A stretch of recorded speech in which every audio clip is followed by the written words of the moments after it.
Teh Ima.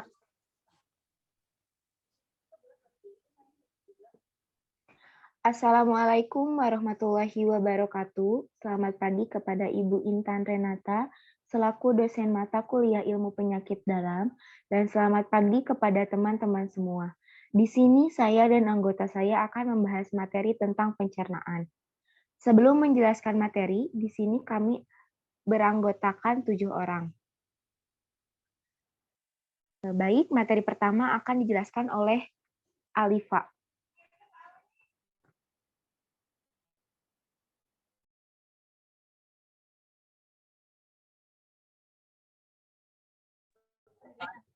Next.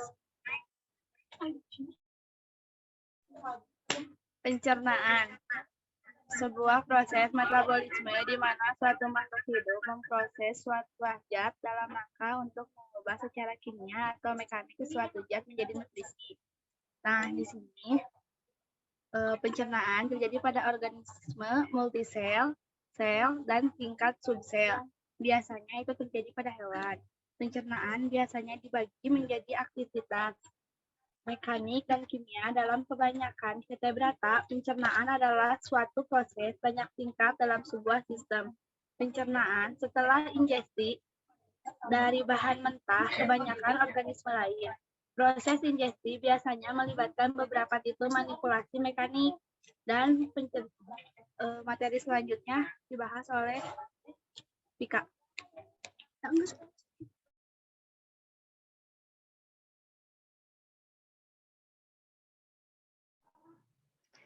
Proses pencernaan. Proses pencernaan yaitu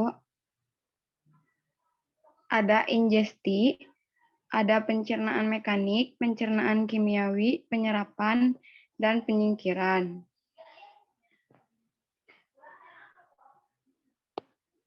Pencernaan ingesti yaitu menaruh makanan di mulut.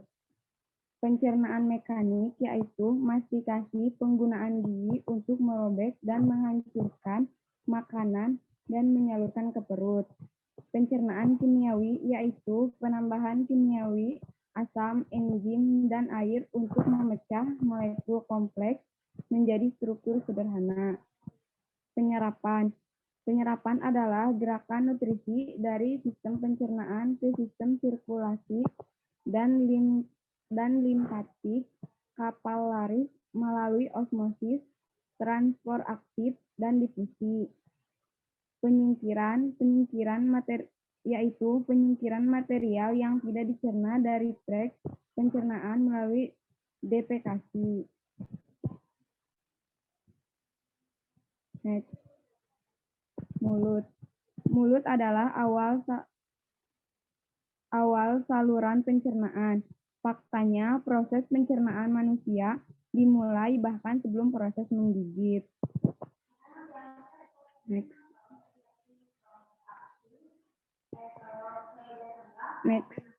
Kerongkongan. Kerongkongan terletak di tenggorokan dekat trakea.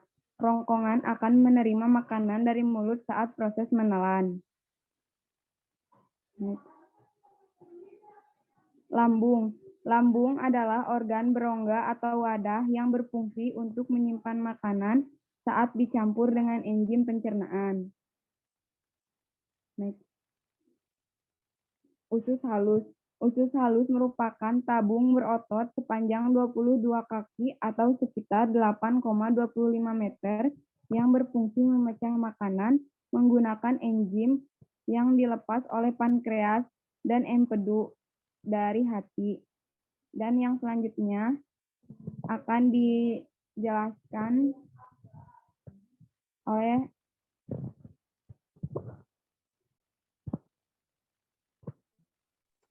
materi selanjutnya yaitu pankreas.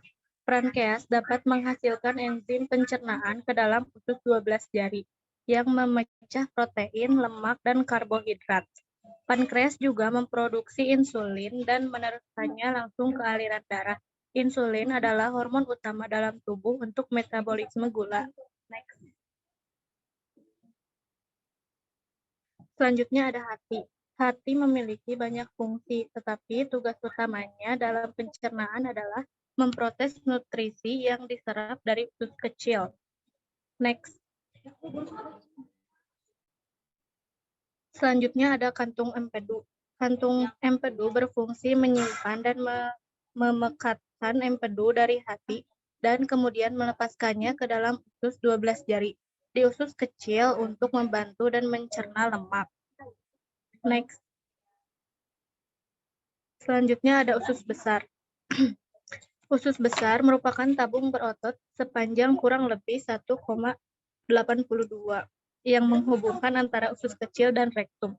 Usus besar juga adalah tabung usus besar antara lain terdiri dari cecum, kolon ascendens, kolon kecil ke rektum, kolon descendens kiri, dan kolon sigmoid yang terhubung ke rektum.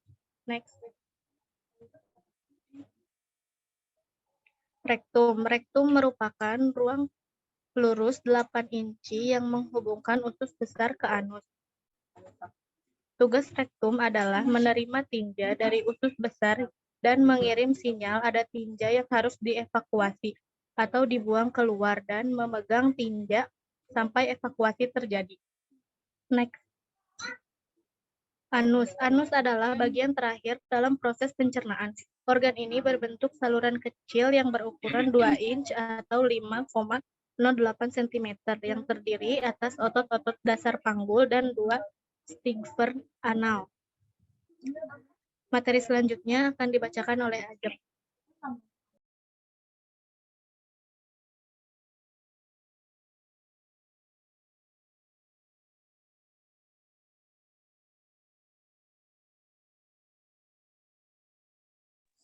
Baik, materi selanjutnya ada penyakit pada sistem pencernaan.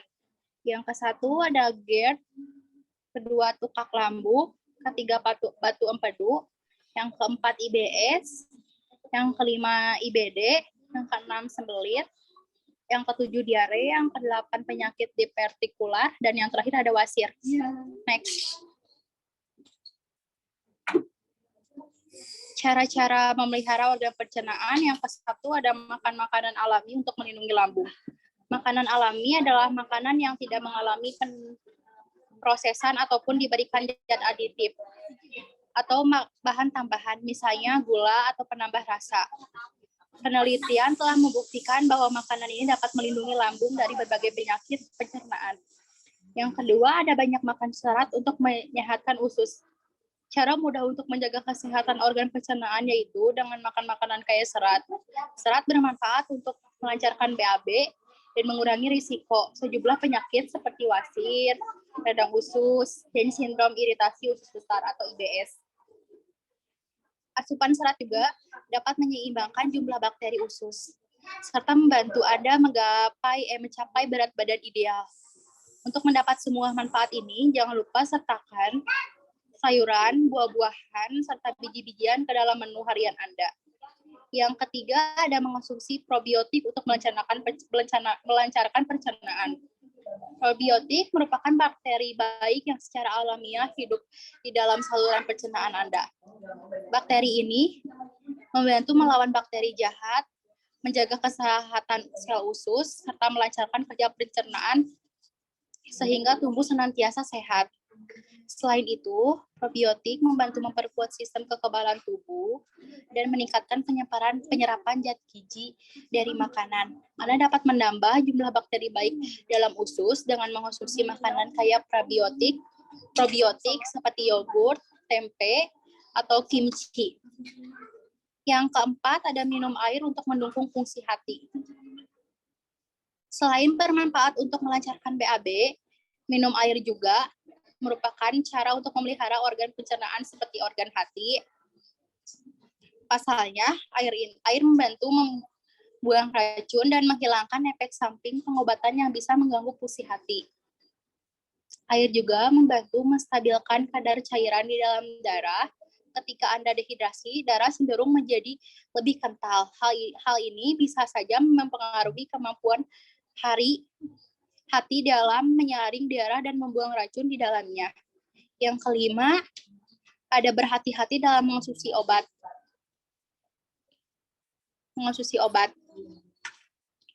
Salah satu fungsi utama hati yaitu membuang racun dan zat kimia, termasuk yang terdapat dalam obat-obatan.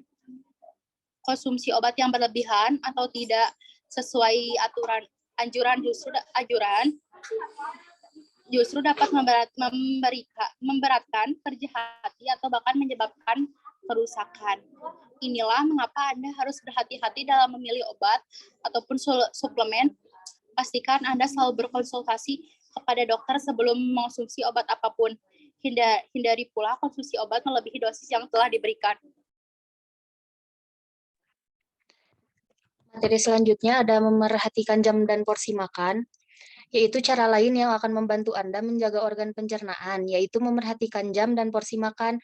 Ini karena jam makan yang tidak teratur dan porsi makan yang terlalu banyak dapat memicu kenaikan asam lambung. Sebisa mungkin, usahakan untuk sarapan, makan siang, dan makan malam pada jam yang sama setiap hari. Selain itu, cobalah mengganti porsi makan Anda menjadi 4-5 kali dengan porsi yang lebih kecil, agar kerja lambung menjadi lebih ringan. Lalu ada tidak merokok agar pankreas tetap sehat. Menurut penelitian dalam jurnal, orang dewasa yang merokok beresiko 1,5 lebih tinggi untuk mengalami pankreatis dibandingkan non-perokok. Pankreatis yaitu peradangan pada organ pankreas yang bersifat akut atau kronis. Jika tidak ditangani dengan baik, penyakit pankreatis dapat menimbulkan komplikasi berupa infeksi, kekurangan gizi, hingga kanker pankreas. Cara terbaik untuk mencegah penyakit ini adalah dengan memelihara kesehatan organ pencernaan. Organ-organ pencernaan yang sehat akan bekerja dengan baik sehingga tubuh dapat menyerap zat gizi yang bermanfaat. Selain itu, Anda juga terlindungi dari risiko berbagai gangguan pencernaan.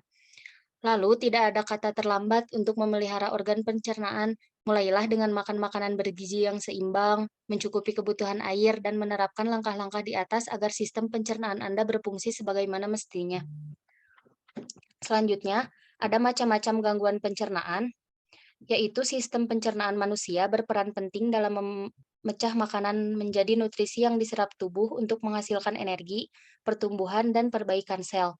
Selain itu, pencernaan juga bekerja dengan memilah dan membuang sisa makanan yang tidak dapat dicerna oleh tubuh. Gangguan pencernaan adalah gangguan pada saluran pencernaan atau disebut juga saluran gastrointestinal.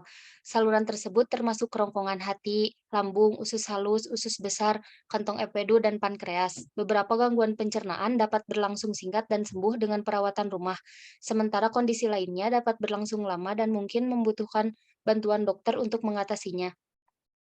Adapun macam-macam gangguan pencernaan yang umum terjadi adalah GERD, makan makanan dengan porsi yang lebih kecil, tidak langsung tidur setelah makan, makanan pedas, lemak, asam, dan kafein, meninggikan kepala saat tidur, konsultasikan dengan dokter tentang penggunaan antisida atau obat penghambat asam. Materi selanjutnya akan dijelaskan oleh Trilis Diawati.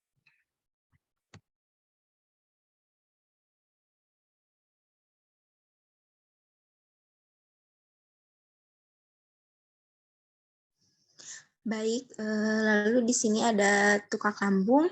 Tukak lambung itu merupakan luka yang terjadi pada dinding lambung. Jenis gangguan ini disebabkan oleh infeksi bakteri Helicobacter pylori dan efek samping penggunaan obat pereda nyeri dalam jangka panjang. Ciri umum tukak lambung meliputi kembung, mual, dan muntah, feses berwarna gelap, penurunan berat badan yang tak diketahui penyebabnya, serta nafsu makan. Untuk melakukan diagnosa tukak lambung lebih lanjut dapat dilakukan pemeriksaan esophagastroduodenoscopy. Lalu di sini juga ada batu empedu. Batu empedu merupakan gangguan pencernaan yang terjadi akibat cairan empedu terlalu banyak, kolesterol, dan sisa metabolisme. Gangguan ini juga dapat terjadi jika mengalami hambatan.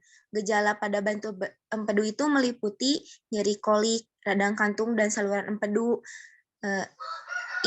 ikterus atau penyakit kuning, atau bisa disebut yaitu penyakit kuning. Lalu juga adapun faktor resiko terjadi batu empedu bisa terjadi pada seseorang dengan kondisi gemuk, berusia lebih dari 40 tahun, perempuan, usia pinggiran, tidak mampu memecah dan menyerap makanan berlemak, sering membuang angin.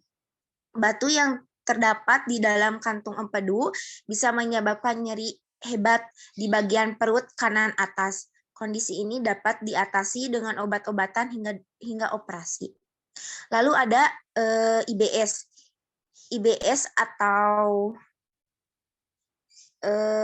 Irritable Bowel Syndrome adalah sejarah ciri-ciri gangguan pencernaan termasuk sakit perut dan perubahan buang air besar yang setidaknya terjadi 3 kali per bulan selama 3 bulan berturut-turut. Gejala lainnya yaitu kembung, diare, dan munculnya lendir pada feses.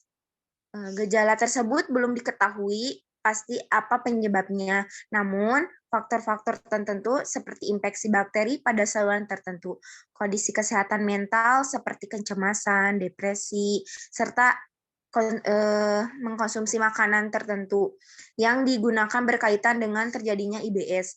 Penanganan IBS dapat dilakukan dengan beberapa cara, yaitu makanan yang memicu gejala, mengurangi stres, makan dalam porsi kecil, mengkonsumsi lebih banyak serat, olahraga secara teratur, dan istirahat cukup.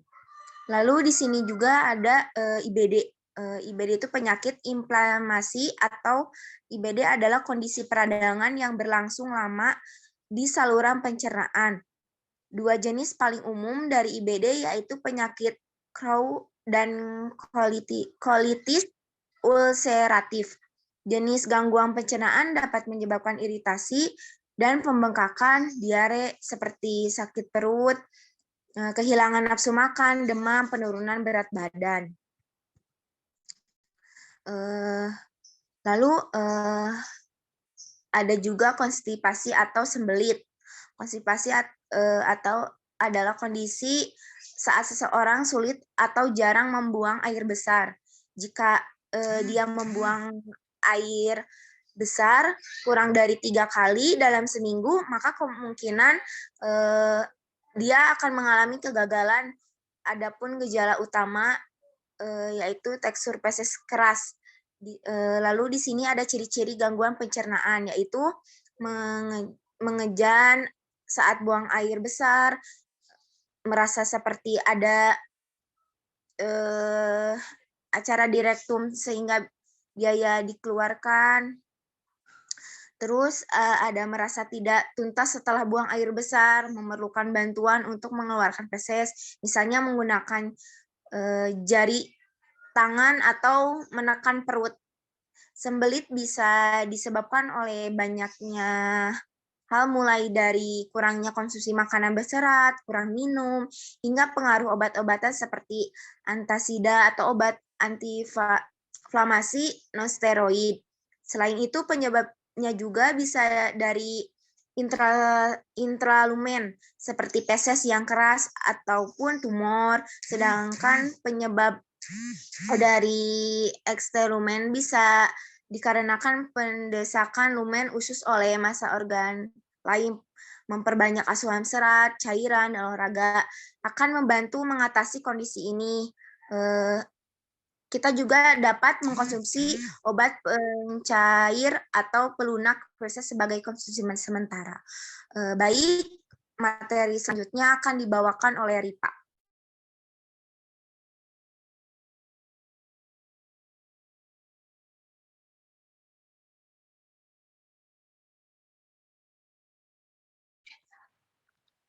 Baik, materi selanjutnya ada diare. Jenis gangguan pencernaan diare yaitu seseorang menderita diare apabila mengalami peningkatan frekuensi air besar lebih dari 3 kali dalam sehari disertai dengan tekstur yang lebih cair. Adapun penyebab gangguan pencernaan ini bermacam-macam, seperti infeksi retovirus atau bakteri, efek samping obat, serta perubahan pola makan.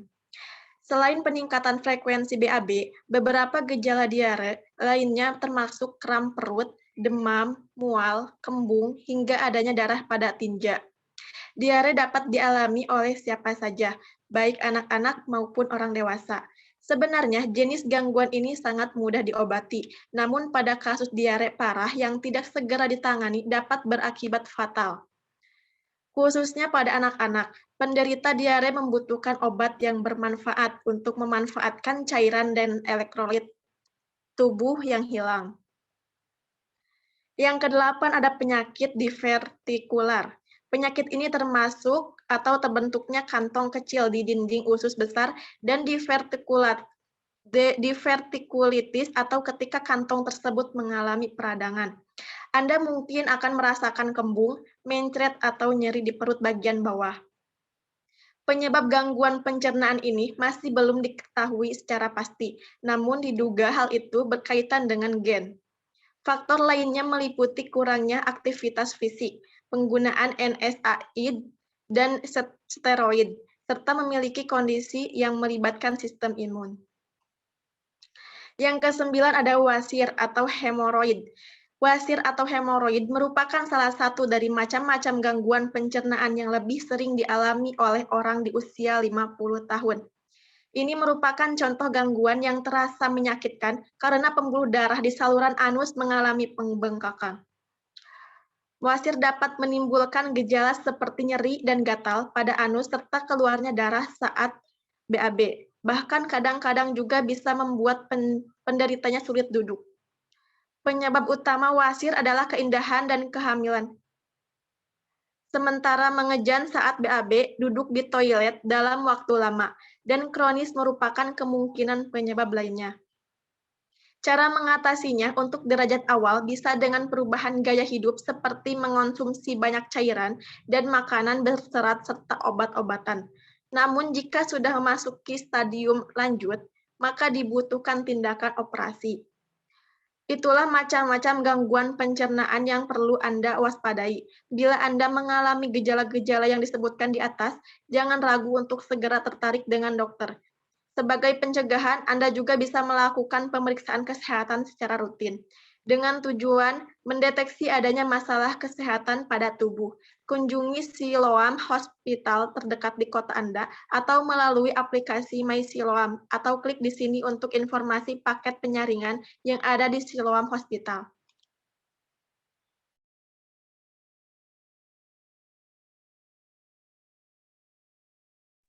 Baik, mungkin sekian presentasi yang kami dapat paparkan. Maaf apabila ada kata-kata yang tidak berkenan selama presentasi.